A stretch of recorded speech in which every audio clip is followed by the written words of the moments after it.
안녕하세요. 인천에서 미용실을 운영하고 있는 43세 여성입니다. 적과의 동침이라는 영화를 본 적 있으신가요? 영화 속 내용이랑 많이 다르지만 저는 동거남의 정체를 전혀 모른 채 3년을 같이 살았습니다. 하지만 누군가가 남편이 쓰고 있던 가면을 벗겨주었죠. 그래서 저는 남편이 감추고 있던 끔찍한 본 모습을 보게 되었습니다. 몇 달 동안 저는 남편에 대한 배신감과 억울함 때문에 일이 손에 잡히지 않을 정도였죠. 덕분에 운영하던 미용실도 직원들에게 맡기고 집에 틀어박혀서 은둔형 외톨이처럼 지낸 적도 있었습니다. 그렇게 힘든 시간을 견뎌내고 보니 시간이 약이라는 말이 왜 있는지 알겠더군요. 이제는 저의 가슴 아픈 사연을 모두 털어놓고 새로운 마음으로 시작할 수 있게 되었습니다. 제가 이렇게 호되게 당한 이유는 남편의 외모 때문이었습니다. 제 이상형의 첫 번째 기준은 바로 잘생긴 외모였거든요. 저는 다른 여자들에 비해서 외모에 대한 집착이 아주 심했습니다. 소개받을 남자가 생기면 무조건 사진부터 요구했죠. 그리고 제가 잘생긴 남자를 원하는 만큼 저도 제 외모를 바꾸는데 많이 신경을 썼습니다. 어려서부터 치장하는 걸 좋아해서 고등학교 다닐 때 장래희망을 헤어 디자이너로 정했었죠. 대학에서 헤어 디자인을 전공한 저는 졸업 후에 정식 미용사가 되어서 대형 헤어샵에서 사회생활을 시작하게 되었습니다. 제가 다닌 샵은 유명 연예인이나 배우들도 많이 찾아오는 제법 이름이 알려진 헤어샵이었습니다. 그만큼 들어가기 힘든 곳이었는데 먼저 일하고 있던 대학 선배 언니가 원장님에게 말해서 취직하게 되었는데요. 첫 직장이고 절 추천해준 선배 언니가 있으니 누구보다 열심히 일을 했습니다. 그 당시에는 막내였기 때문에 가장 먼저 출근해서 청소를 하고 장비들을 세팅해서 손님을 맞을 준비를 해놨습니다. 나중에는 원장님도 열심히 하는 저를 인정해 주시더라고요. 시간이 지날수록 어려운 기술들을 제게 전수해 주셨어요. 1년이 지났을 때쯤에는 남자 모델의 전속 디자이너로 배정받기도 하였습니다. 제법 잘 나가는 모델이어서 만나기도 전에 설렜었죠. 실제로 보니 생각보다 키도 컸고 얼굴도 잘생겨서 깜짝 놀랐습니다. 하지만 티내지 않으려고 노력했죠. 헤어스타일을 만지려고 그 어떤 스태프보다 가까이 가다 보니 제 치장에 더 신경을 쓰게 되었습니다. 처음으로 그 남자 모델을 수연 씨라고 부르며 남몰래 가슴 떨려 했던 것도 기억납니다. 나이가 어려서일까요? 제가 수연 씨를 좋아한다는 사실을 다른 남자 모델이 알게 되었습니다. 그 동료 모델이 제가 수연 씨를 좋아하는 것 같다고 말했나 보죠. 어느 날 수연 씨가 제게 부담 없이 친구처럼 지내보자는 말을 건넸습니다. 저는 당연히 고백받았다고 생각했죠. 요즘 흔히들 말하는 썸이라고 생각하고 시간이 날 때마다 밥을 먹고 차를 마셨습니다. 수연 씨가 출연하는 패션쇼도 가게 되었는데요. 제 예상대로 수연 씨도 자기 동료들에게 저를 여자친구라고 소개하더라고요. 그런데 미용실에서 같이 일하는 언니들이 수연 씨 이야기를 하며 걱정하였습니다. 너 이수연 만나고 있다는 소문이 돌던데 사실이야? 이수연 그 사람 바람피다 걸려서 난리 난 거 모르고 있었어? 네? 그게 무슨 말씀이세요? 수연 씨가 바람이라뇨. 제가 화들짝 놀라 어디서 들은 소문이냐고 따지니까 수연 씨가 만나고 있는 여자들이 여러 명 있다고 하더군요. 옛날부터 인기가 많은 모델이라서 주위에 여자가 많아서 트러블이 많았다고 해요. 하지만 저는 그 소문을 믿지 않았죠. 잘생긴 외모 때문에 사람들이 오해를 하는 거라고 생각했어요. 그만큼 수연 씨가 저한테 잘해주고 주변 사람들한테 여자친구라고 소개해줘서 믿었거든요. 그래서 제가 언니들 앞에서 수연 씨를 감쌌어요. 언니가 직접 본 것도 아닌데 그런 말 하지 마. 수연 씨가 나 몰래 그런 적도 없고 나한테 애매하게 군 적도 없어. 걱정돼서 하는 말이라는 거 알지만 다른 사람한테 그렇게 말 안 했으면 좋겠어. 그런 소문을 한두 번 들은 게 아니니까 그렇지. 그래, 내가 괜히 참견했다. 내가 한 말 신경 쓰지 마. 나도 갑자기 이런 말 해서 미안해. 저는 언니가 사과해서 넘어가 주었죠. 그 당시에는 수연 씨에 대해 나쁜 소문을 퍼뜨리는 사람들이 괘씸하다고 생각했습니다. 지금 생각해보니까 주위 사람들이 저희들의 연애를 불안한 눈빛으로 지켜봤던 거군요. 저는 그것도 모르고 6개월 뒤에 수연 씨랑 동거를 시작했습니다. 그때부터 사이가 가까워져서 반말도 하고 수연 오빠라고 호칭을 바꿔 부르게 되었죠. 그런데 아예 같이 살다 보니까 이상한 점이 보였습니다. 갑자기 오는 전화를 몰래 나가서 받는다거나 저 몰래 새벽에 나가는 일이 빈번해졌거든요. 결국 제가 핸드폰 비밀번호를 알아내서 오빠가 여자들이랑 몰래 연락하고 있다는 사실을 발견했습니다. 그런데 차마 헤어지겠다고는 못하겠더군요. 하지만 오빠를 정신 차리게 하려고 강수를 뒀습니다. 오빠, 이렇게 바람 필 거면 헤어지자. 뭐하러 나랑 사귀는데? 뭐? 헤어지자고? 지금 진심으로 말하는 거야? 그래, 헤어져. 그 여자들한테 가서 만나달라고 해. 오빠 나 억지로 만나는 거잖아. 아니야, 희영아. 내가 잘못했어. 사실 네가 오해한 거야. 난 그런 짓 하려고 만난 게 아니라. 저는 오빠가 잡아주길 바랬습니다. 그런데 저를 붙잡으려고 구구절절 변명을 늘어놓고 매달리는 오빠를 보니 마음이 놓이더군요. 오빠가 아직 저를 좋아한다는 사실을 알아내고 지금 만나고 있는 여자들을 모두 정리하겠다는 다짐을 받아냈습니다. 하지만 오빠는 약속을 지키지 않았죠. 전 그것도 모르고 오빠랑 결혼을 했는데 결혼 후에도 바람을 피우고 있었습니다. 뒤늦게 모든 걸 알게 되었지만 한동안 모른 척하고 지냈습니다. 오빠와 이혼하게 되는 상상을 하니 무척이나 괴로웠거든요. 이제는 연애할 때처럼 헤어지자는 강수를 둘 수도 없었습니다. 앞으로 어떻게 해야 할까 골머리를 앓고 있을 때 또 일이 터지고 말았습니다. 미용실에서 퇴근하고 집에 들어오니까 오빠가 웬 여자랑 안방 침대에 누워있더군요. 제가 잘 알고 있는 여자였습니다. 여러분도 다 아시는 유명한 여자 모델이었거든요. 저는 그 여자 모델을 본 순간 이젠 끝을 봐야 되겠다는 생각이 들었습니다. 당신 지금 뭐 하는 거야? 어떻게 다른 여자를 안방에 들일 생각을 해? 진짜 미친 거 아니야?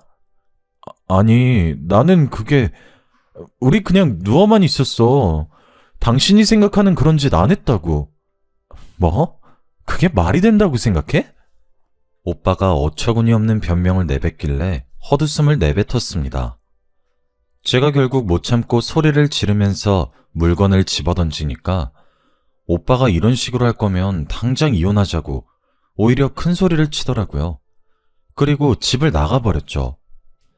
남편을 놓칠 수 없었던 저는 남편에게 가정으로 돌아올 기회를 여러 번 주었습니다. 하지만 전 남편은 끝내 내연녀를 선택했고 저는 눈물을 머금고 전 남편과 이혼하게 되었습니다. 그렇게 저는 초혼에 실패하게 되었습니다. 혼자 살게 된 후로는 미용실을 운영하면서 여러 남자들을 만나게 되었습니다. 하지만 재혼할 정도로 좋은 남자가 나타나지를 않아서 재혼은 거의 포기해버렸죠. 그러다 7년 뒤에 미용실 단골 손님과 친해지게 되었습니다. 제가 규철씨, 규철씨 친근하게 부르면서 자주 오라고 먼저 다가가니까 친구처럼 지내게 되었죠. 규철씨는 저보다 5살 연하였습니다. 제가 남편에게 끌린 이유는 당연히 잘생긴 얼굴 때문이었는데요. 규철씨랑 사이가 급격하게 가까워지니까 이번에도 주위 사람들이 저를 말리기 시작했습니다. 제가 규철씨랑 재혼하고 싶다고 말했거든요. 저희 엄마도 미용실까지 찾아오며 지금 결혼하지 말고 조금 더 만나보라고 재혼을 뜯어말린 적도 있었죠. 지금 결혼은 안 된다. 사귄 지 얼마나 됐다고 그래? 1년, 아니 2년만 더 만나봐. 사람은 오래 봐야 알 수 있어. 엄마, 오래 봐도 모르는 게 사람이야. 이번엔 내가 다 봤다니까? 여자 관계도 깨끗한 사람이야. 너 그놈 잘생겨서 그러는 거지? 남자든 여자든 얼굴 반반한 것들은 인물값 하는 법이야. 이왕 재혼할 거면 조건 좋고 푸근하게 생긴 사람한테 가야지. 남편 얼굴 뜯어먹고 살 거 아니니까 다시 생각해봐. 푸근하게 생긴 사람은 바람 안 펴? 규철 씨가 잘생겨서 엄마가 오해하는 거야. 엄마보다 내가 더 잘하니까 걱정하지 말고 가만히 있어. 제가 이렇게 고집을 피우니까 엄마가 집에 가서도 매일 전화를 하며 걱정을 하시더라고요. 물론 저도 재혼하다가 또 이혼하게 될까봐 걱정됐지만 남편은 절대 이혼할 일이 없을 거라고 했습니다. 장모님도 참, 내가 무슨 바람을 핀다고 그래. 내가 그동안 만난 여자도 4명밖에 없어. 가볍게 만난 적 한 번도 없는데 왜 그렇게 말씀하시나 몰라? 그래, 자기 진지한 거 나도 알지. 자기 한번 연애하면 3, 4년씩 연애했다며. 나는 자기 믿어. 저는 남편의 연애사를 전부 알고 있었고 연애나 결혼에 대해 진지한 사람이란 걸 알고 있어서 재혼을 결심하게 되었습니다. 그런데 남편이 결혼하기 전에 조건을 들어달라고 하더군요. 동거부터 시작했으면 좋겠다는 겁니다. 그리고 후에 결혼하더라도 애는 2년 뒤에 가졌으면 좋겠다고 말하였습니다. 젊었을 때 동거를 해본 적이 있어서 동거부터 시작하자는 조건은 저도 받아들일 수 있었습니다. 남편에게 동거하고 싶어 하는 이유를 물어보니 저랑 같더군요. 같이 살다 보면 서로에 대해 몰랐던 걸 알게 되고 아무리 맞춰봐도 안 맞는 경우가 있으니 같이 살고 싶다는 것이었습니다. 동거하고 싶어 하는 이유가 납득이 돼서 오케이 했지만 두 번째 조건은 납득이 되지 않았어요. 그래, 결혼 전에 동거는 할 수 있어. 그런데 애는 2년 뒤에 가지고 싶은 거야? 여보, 내 나이를 생각해야지. 내일 모레면 40이야. 지금 당장 임신해도 노산인데 2년 뒤는 조금 아닌 것 같아. 그건 나도 알아. 그런데 무턱대고 애부터 만드는 건 부담스러워. 내가 모아둔 돈이 많은 것도 아니고 마음의 준비도 안 됐는데. 게다가 당신이랑 신혼도 즐기고 싶단 말이야. 그러니까 2년 뒤에 이세 계획 세워보자. 다른 이유는 몰라도 저랑 신혼을 즐기고 싶다는 말을 하니 설레더군요. 남편은 저랑 다르게 초혼이니까 그런 거라고 생각했습니다. 하지만 2년은 너무 긴 기간이었습니다. 그러다 이세를 가지지 못하게 될까봐 남편을 계속해서 설득했어요. 하지만 남편이 저랑 보내는 신혼기간이 너무 즐거워서 이세가 생기면 질투가 날 것 같다고 하니 더 이상 임신 계획을 세우자는 말을 못하겠더라고요. 그만큼 저희 남편은 다정한 사람이었습니다. 틈만 나면 다른 여자들에게 눈 돌리는 전 남편과는 너무나도 달랐죠. 회사와 집만 오가는 남자라서 다른 여자랑 지내는 꼴을 못 봤습니다. 주말이 되면 하루 종일 저랑 시간을 보냈고 요리도 잘해서 주말에는 남편이 집안일은 물론이고 식사 준비까지 챙겨주었습니다. 이렇게 가정적인 남편 덕분에 저의 재혼은 누구보다 행복했는데요. 그런데 몇 달 뒤에 남편이 갑자기 회사를 그만뒀다고 하더라고요. 뭐? 갑자기 회사를 그만둬? 나한테 그만둔다는 말 없었잖아. 아무리 생각해봐도 지금 회사는 아닌 것 같아서. 복지도 너무 안 좋고 승진도 안 되는데 계속 다녀봐야 미래가 없을 것 같아서 그만뒀어. 그럼 좀 쉬다가 취직 준비하려고? 취직은 안 할 거야. 사업을 할까 하는데. 오래전부터 구상해둔 일이 있으니까 당신은 걱정하지 마. 뭐? 사업? 갑자기 무슨 바람이 불어서 사업을 하겠다는 거야? 제가 깜짝 놀라 어떤 사업을 할 거냐, 구체적인 사업 구상을 알려달라고 물어보았지만 정말 대책 없어 보였습니다. 그냥 하나씩 알아보고 있다며 영업을 위한 새 차를 사달라고 졸라댔습니다. 당연히 제가 안 된다고 하니까 아이처럼 떼를 쓰더군요. 당신도 사람들 많이 만나봐서 알고 있잖아. 요즘은 겉모습이 중요하다니까? 사업하려면 지금 차 가지고 안 돼. 아우디를 타고 다녀야 사람들이 나랑 말이라도 섞어주지. 나한테 투자한다 생각하고 차 한 대만 뽑아줘. 저는 안 사주려고 했는데 남편의 허름한 차를 보니 마음이 불편해지더라고요. 자기가 이런 차를 끌고 다녀서 무시를 당했다는 말을 듣고 차를 사줄 수밖에 없었습니다. 제가 없는 돈을 억지로 끌어써서 무리한 것도 아니었으니까요. 남편에게 비싼 차 하나 사줄 수 있는 여유는 있었습니다. 사업을 시작했다는 남편이 제가 사준 벤을 끌고 다니더니 어떤 사업을 하는지는 전혀 말해주지 않았습니다. 그 뒤로 집에도 잘 들어오지 않았죠. 그래서 남편이 돌아올 때까지 기다리고 있다가 현관문 앞에서부터 남편을 졸졸 따라다니며 물었습니다. 여보, 왜 이제 들어와? 사업은 어떻게 돼가고 있는 거야? 그리고 어떤 사업하고 있는지 말 안 해줄 거야? 피곤하게 왜 이래. 일하다가 들어온 사람한테 너무한 거 아니야? 사업은 내가 알아서 할 테니까 신경 쓰지 마. 어떻게 신경을 안 써? 당신이 맨날 늦게 들어오는데. 제가 정색을 하면서 화를 내니까 그제서야 남편이 저를 달래더군요. 사업은 잘 되고 있으니 걱정하지 말라고 했지만 물러설 수 없었습니다. 끝까지 포기하지 않고 화를 내니 남편도 목소리가 커지기 시작했습니다. 진짜. 나한테 도대체 왜 이러는데? 내가 몇 번이나 말했잖아.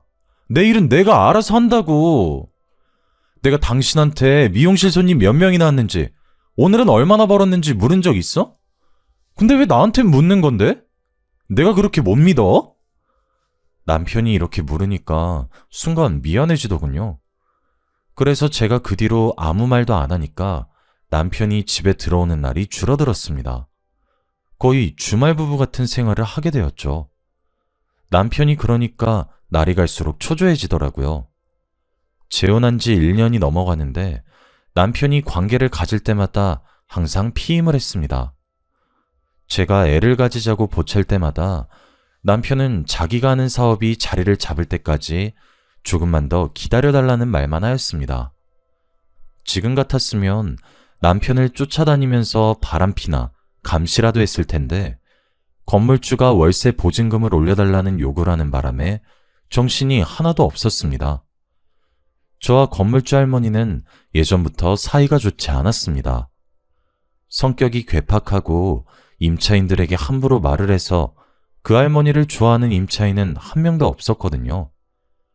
들리는 말에 의하면 할머니가 자식들하고 의절까지 했을 정도로 지독하게 돈을 밝힌다고 하더라고요. 제가 새들어 있는 건물이 할머니 남편이 소유하고 있는 건물이었는데 남편이 죽은 다음 할머니와 자식들 사이에서 다툼이 벌어졌다고 합니다.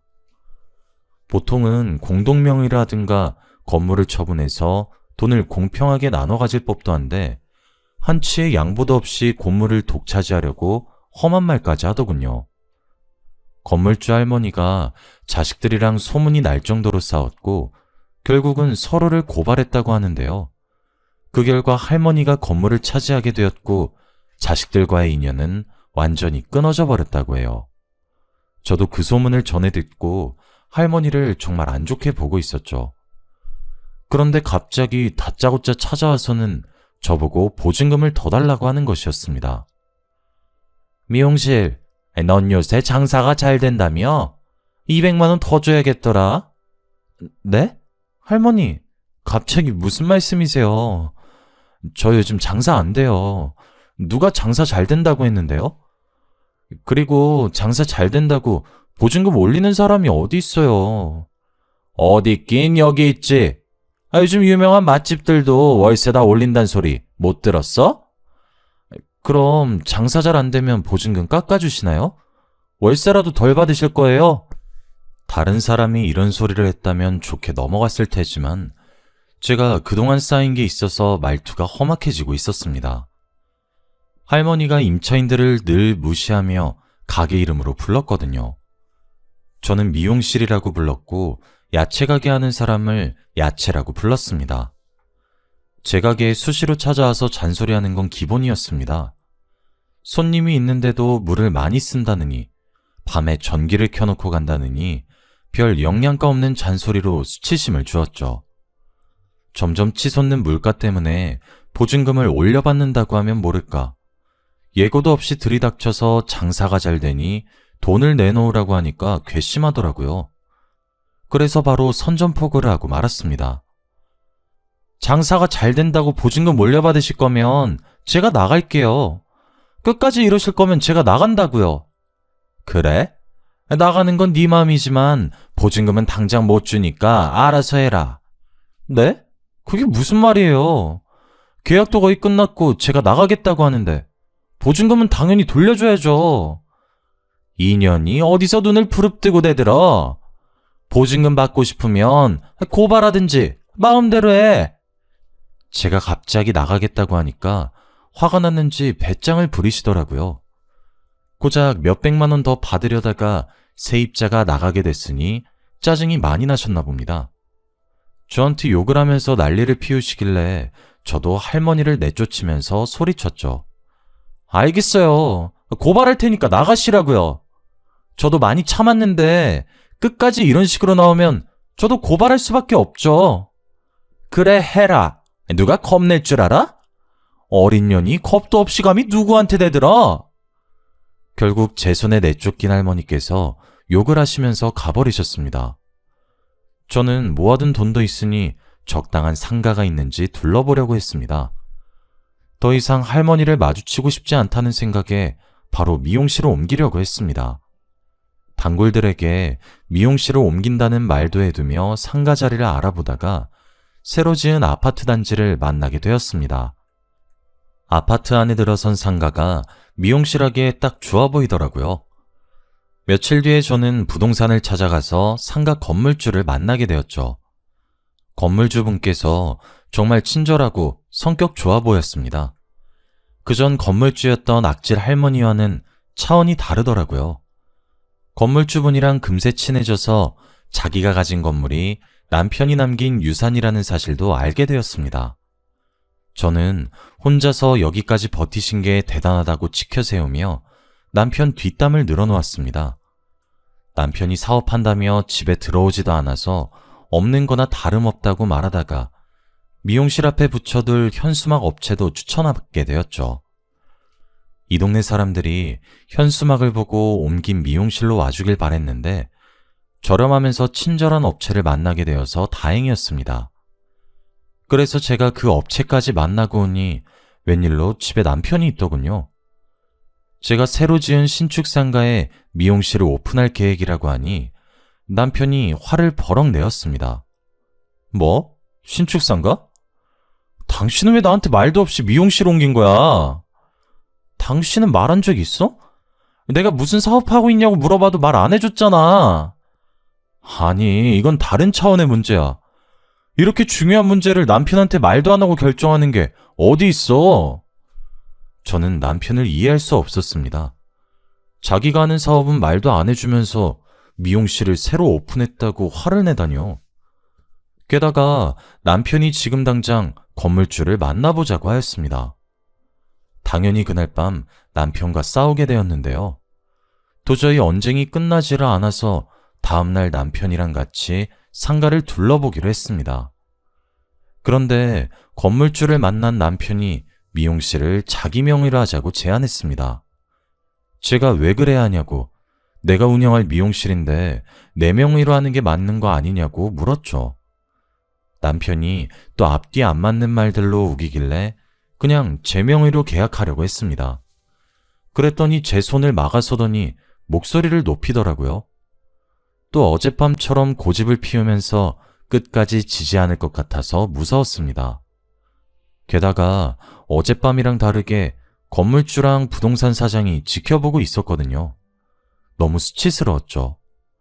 얼른 이 순간이 끝나길 바라면서 남편에게 계약서를 넘겼습니다. 그렇게 남편은 제가 보는 앞에서 미용실을 자기 것으로 만들어버렸습니다. 저는 눈 뜨고 코 베인 격이었죠.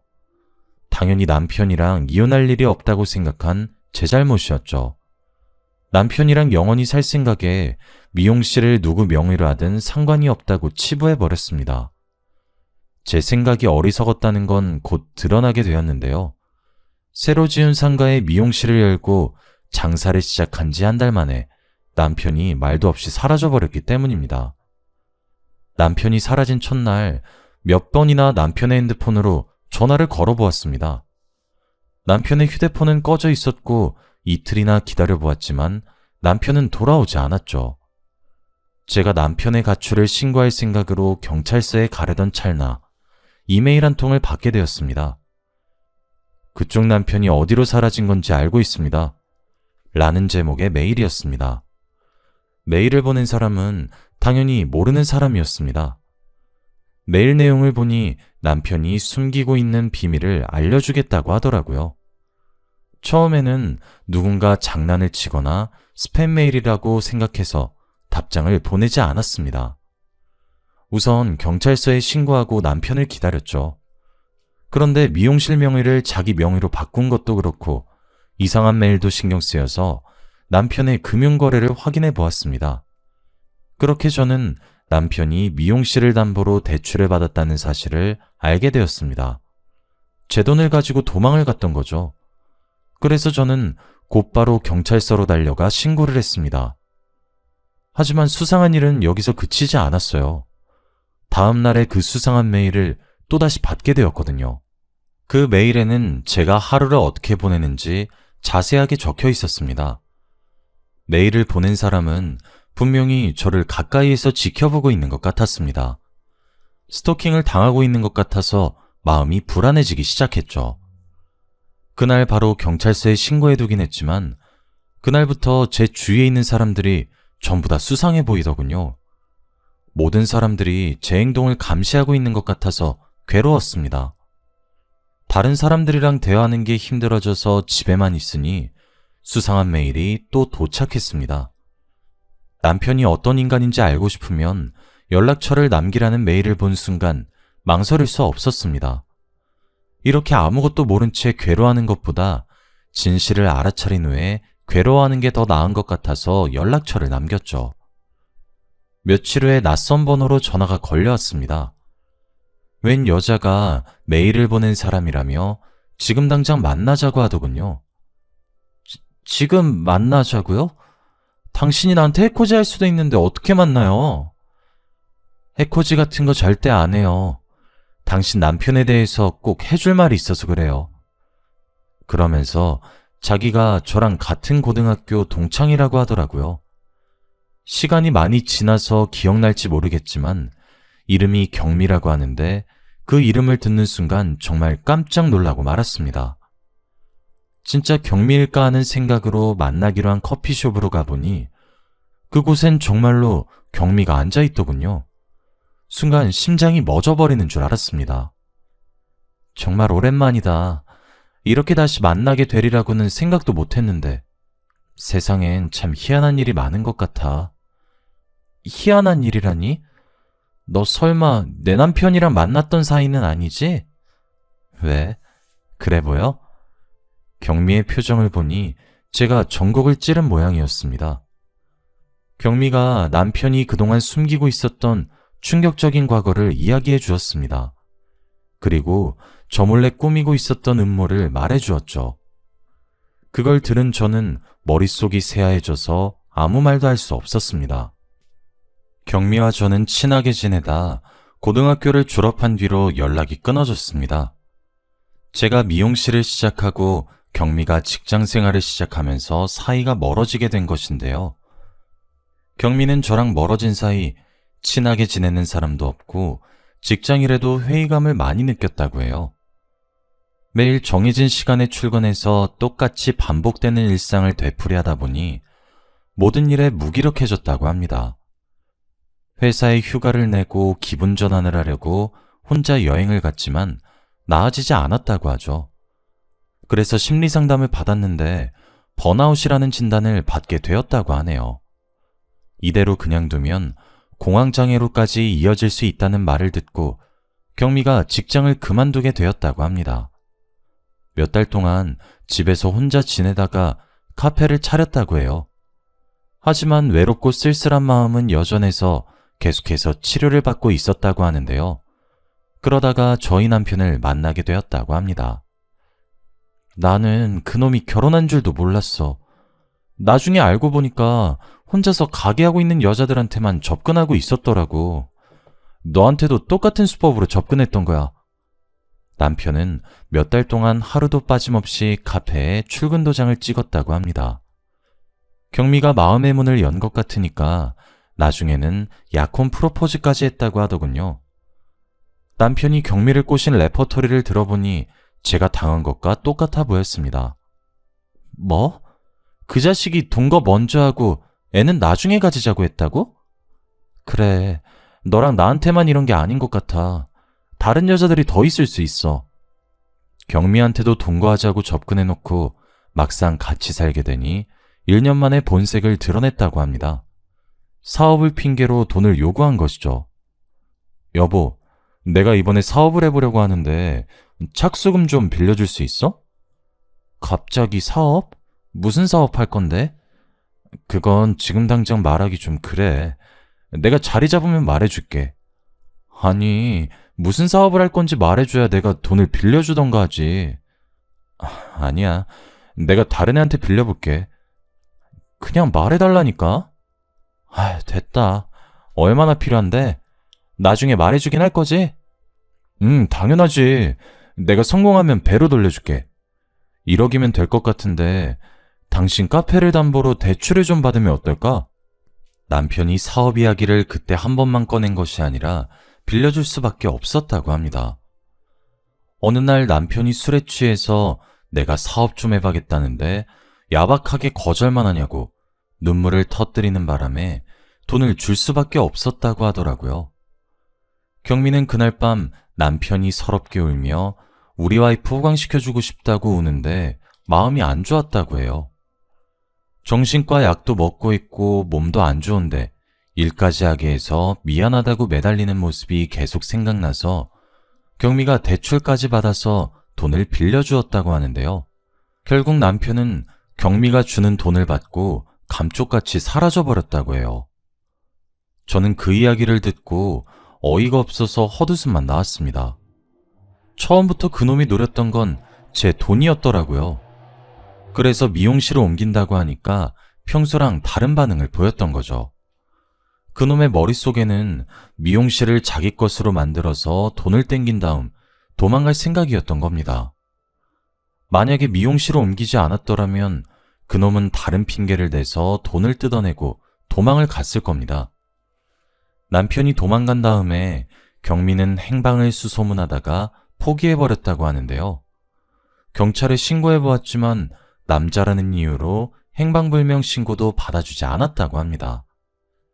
단순 가출이나 바람을 피러 나간 거 아니냐고 따지길래 기분이 나빠 그냥 집으로 와버렸다고 하죠. 그런데 카페 단골 손님 중 한 명이 남편을 인천에서 봤다고 했습니다. 인천에 출장을 왔다가 제가 사는 동네 근처를 들린 사람이 남편의 얼굴을 정확하게 기억해냈습니다. 경미와 친했던 단골 손님이 남편이 행방불명된 사실을 알고 얼굴을 기억해두고 있었다고 합니다. 저희 남편이 잘생긴 얼굴 때문에 눈에 띄어서 다행이었죠. 경미가 그 사실을 전해 듣고 남편과 단판을 지으려고 인천으로 내려왔습니다. 그러다 남편이 저랑 동거를 하고 있다는 사실을 알게 됐는데요. 경미가 근처에 원룸까지 구해놓고 한 달 동안 저랑 남편을 지켜보았다고 합니다. 그러다 남편이 도망가 버리자 제게 메일을 보냈던 겁니다. 나는 그 자식이 이렇게 빨리 도망갈 줄 몰랐어. 이번엔 잡을 줄 알았는데 한 발 늦어버려서. 마음 같아서는 제 집에 들이닥쳐서 그놈을 요절내버리고 싶었다고 해요. 그런데 다짜고짜 집에 들이닥치면 불륜을 저지른 죄밖에 잡지 못하니 남편이 제게 무슨 사기를 치는지 확실한 증거를 잡으려고 했다고 합니다. 시간을 끌다가 남편을 놓쳐서 분하다는 말까지 제게 해주었죠. 어떻게 하면 그놈을 잡을 수 있을까? 이대로 두면 다른 여자들한테도 이런 짓 저런 짓 저지르고 있을 거 아니야. 경찰에 신고했다며. 경찰에서 연락 온 거 없었어? 여러 번 찾아가 봤는데 남편 찾고 있으니까 기다리라는 말만 하더라고. 경찰만 믿고 있으면 안 돼. 우리가 직접 나서자. 그놈이 또 이 근처 여자들한테 접근하고 있을 거야. 경미는 경찰들이 사람이 사라졌어도 남자라고 찾지도 않는 마당에 이런 사건도 신경 쓰지 않을 거라고 했어요. 워낙 강력 범죄가 많은 상황이라 마누라 돈을 가지고 잠적해버린 일은 사건 축에도 끼지 못할 거라고 하네요.